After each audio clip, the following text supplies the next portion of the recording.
So in your Mule Bag 2.0 kit, you're going to receive a hardware kit, and that's going to include 6 L-track, threaded L-track studs like this. With that, you're going to get a rubber washer, a big fender washer like this, and then a nut for the L-track studs. So there's 6 of those, and there's 6 attachment points on the bag itself. And the first thing you want to do is set these studs into the L-track on the ceiling and the upper wall to align with the mounting holes on the Mule Bag. Okay, so the first things that you want to do when you're placing these L-track studs, you just want to get a general idea of where you're putting your Mule Bag. And I always like to set the 2 center L-track studs first, and then the mounting holes on the outsides of the bag are 21 inches away from the center. That's both on the back and the top. You can take a tape measure and measure the distance on the L-track itself, or just know that these the spacing of each sort of L-track notch, those are 1-inch spacing, so you can actually just count it too. But first thing I'm going to do is place the one on the upper wall, and you take your L-track stud. This little flange locks it into its particular spot on the L-track, and then this rubber washer holds it on there so it doesn't fall out of the L-track.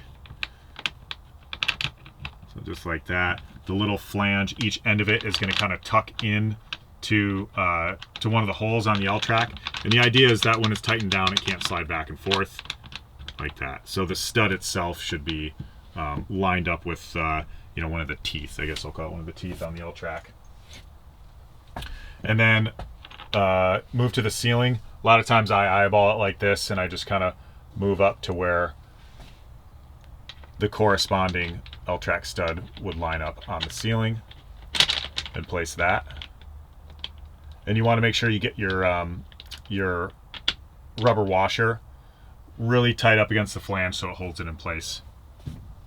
And I'm going to measure because it's quicker.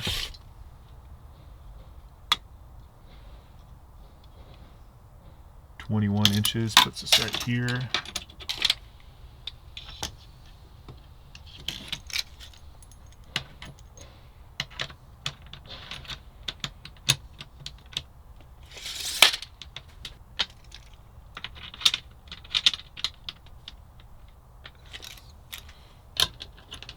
All right, now we're ready to actually put the bag up and mount it. But the first thing you want to do is put the end panels into place to give some rigidity to the bag as you're mounting it. So you have 2 of these end panels that go on either end of the bag. You'll see there's some color-coded Velcro. The black Velcro is for the top, and the white Velcro is for the bottom. So it's pretty hard to mess up. You just look inside the bag and see the corresponding Velcro on the other side. Once those panels are in place in the Mule Bag, we're ready to hoist it up and get it into place on the wall. This is where your fender washer and one of your nuts comes into place. And we're going to start with this center top mounting point. That way you can get it up, loosely thread the nut on, and the bag can kind of hang in place as you go around and do the other attachment points.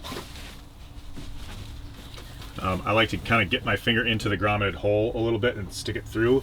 That way I can feel the end of the L-track stud as I get it into place. And then you feed the bag over the L-track stud so that the threads come through.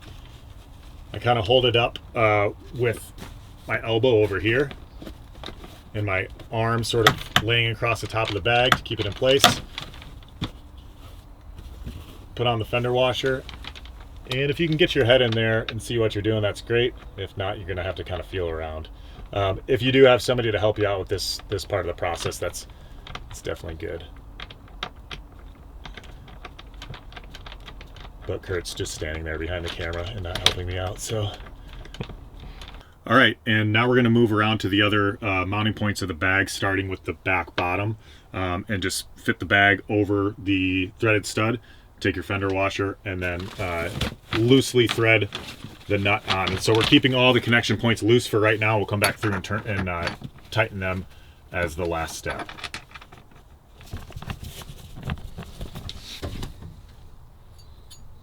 Last step is to go ahead and tighten down all of your connection points. We're using a ratchet with a 9/16 socket. A 14mm socket works as well.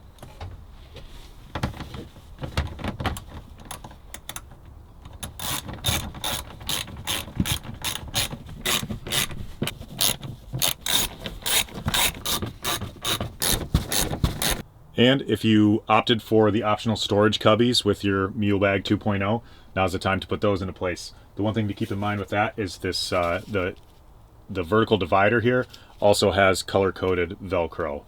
So you'll see that when you go to install this. And that's it. Now you're ready to start loading it up with all your gear. If you have any questions about the installation, feel free to give us a call or reach out at info@adventurewagon.com.